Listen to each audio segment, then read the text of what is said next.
Hai teman-teman, apa sih yang pertama kali terpikirkan oleh teman-teman ketika mendengar kata Freemason? Atau teman-teman pernah menonton film Assassin's Creed? Berbicara tentang topik ini, tentunya kita akan belajar tentang sejarah. Bagaimana kita kembali ke beberapa abad ke belakang.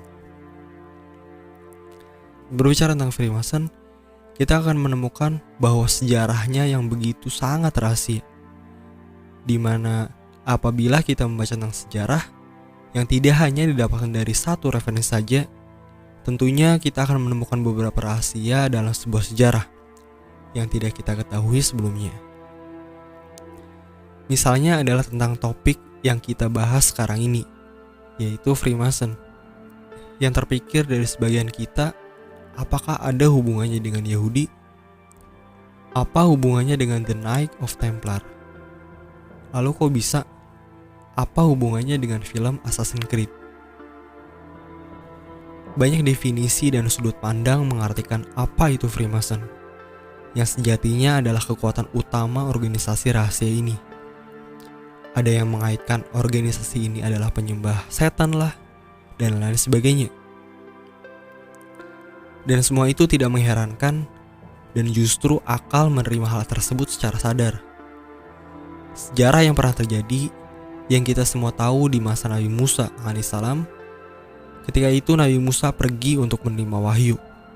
Namun Musa bin Zafar Samaria, atau yang lebih kita kenal dengan Samiri, membuat dan menyembah patung anak sapi bersama Bani Israel lainnya. Kemudian saat Bani Israel telah hijrah ke Palestina, khususnya di masa kejayaan kerajaan Nabi Sulaiman, sebagian bangsa Yahudi juga sudah mencampuri ajarannya dengan ajaran iblis. Dan semua itu tidak mengherankan, karena wilayah Palestina sebelumnya diduduki bangsa Kan'an sebagai bangsa dominan yang punya kepercayaan terhadap banyak dewa. Ini adalah sejarah kuno mengenai sejarah ajaran murni Samawi yang dicampur adukan dengan ajaran pagan. Dari sini kita akan melewati ruang waktu, yaitu peristiwa terjadinya perang salib. Dan apa hubungannya dengan The Knights of Templar? Nah, jika teman-teman melihat kostum perang, baik di sejarah, lukisan, atau gambaran pada sebuah film misalnya, The Kingdom of Heaven, pasukan salib Kristen mengenakan kostum yang sama, atau setidaknya memiliki kesamaan dengan The Knights of Templar. Dan juga lainnya adalah simbol lambang bendera Inggris. Perang salib itu sendiri terjadi pada tahun 1096 sampai 1271. Lalu, kok bisa sih The Knights of Templar yang seharusnya terkait dengan Freemason Yahudi justru lebih kental dengan pasukan inti dari perang salib itu sendiri, yaitu perang suci antara Kristen dan Islam. The Knights of Templar dalam sejarahnya dibentuk oleh anggota Majelis Kuasa Kabalah Eropa yang bertujuan untuk membangun kembali Haikal Sulaiman dan kemudian menghidupkan kembali kepercayaan Kabalah di Palestina. Haikal yang itu berarti kuil, atau dalam bahasa Inggris itu adalah temple. Temple kemudian dikaitkan dengan Templar, kemudian The Knights of Templar. Dengan cara apa?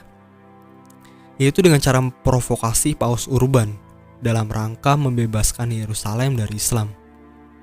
Hal ini dilakukan juga karena mereka menganggap bahwa Muslim sebagai penghalang utama ajaran syirik mereka menyembah Lucifer. Nyatanya, saat kemenangan ada di pihak pasukan salib tahun 1099, pembunuhan tidak hanya dilakukan kepada orang Muslim saja, melainkan juga orang Kristen Timur. Hingga pada akhirnya kekuatan ini menjadi kekuatan yang disegani dan ditakuti. Dan pada abad ke-13, mulai terlihatlah dan mulai sadar akan kejahatan dari kesatria Haikal atau The Knights of Templar ini. Bahkan ada rumor yang menyebutkan bahwa pasukan ini adalah pasukan anti-Kristus. Dan kemudian tepatnya pada tahun 1307, Kaisar Perancis Philips IV dibantu Paus Clement V menangkap dan memenjarakan Jacques de Molay, di mana dia merupakan pemimpin terakhir The Knights of Templar. Nah, ketika terjadi pemusnahan The Knights of Templar, Ada beberapa yang berhasil melarikan diri. Salah satu yang terkenal adalah pelarian diri ke Skotlandia dan Jerman. Di Skotlandia, yang nantinya akan mendirikan Scottish Rite yang merupakan salah satu bentuk organisasi Freemason yang masih ada hingga saat ini. Teman-teman bisa temukan Scottish Rite Temple yang sebagian besar ada di wilayah Amerika Serikat. Sedangkan untuk Jerman, mereka bergabung dalam organisasi Illuminati di Bavaria yang didirikan oleh Adam Weishaupt. Sebagai selingan, seperti yang telah disebutkan sebelumnya, apa sih hubungan The Knights of Templar ini dengan Assassin's Creed? Film tersebut sejatinya adalah film sejarah yang berlatar di Spanyol atau Andalusia saat itu. Dalam sebuah sejarah, pernah ada jejak kekhalifahan Islam di Andalusia. Assassin, akar katanya adalah Hasasin, Hasan bin Ali, dan ini adalah Muslim aliran Syiah, di mana Assassin memiliki konflik dan berhubungan dengan The Knights of Templar. Oke, jadi begitu teman-teman. Bagaimana nih menurut teman-teman sejarah singkat tentang Freemason ini? Tentunya masih banyak lagi pembahasan dan perjalanan organisasi rahasia Freemason hingga saat ini. Bagaimana hubungannya organisasi ini dengan peristiwa sejarah lainnya? Bagaimana hubungannya dengan Amerika Serikat, Novus Ordo Seclorum, dan mengapa banyak dibangun Scottish Rite Temple di Amerika? Tuliskan pendapatmu di kolom komentar, dan sampai ketemu lagi di episode menarik selanjutnya. Bye-bye.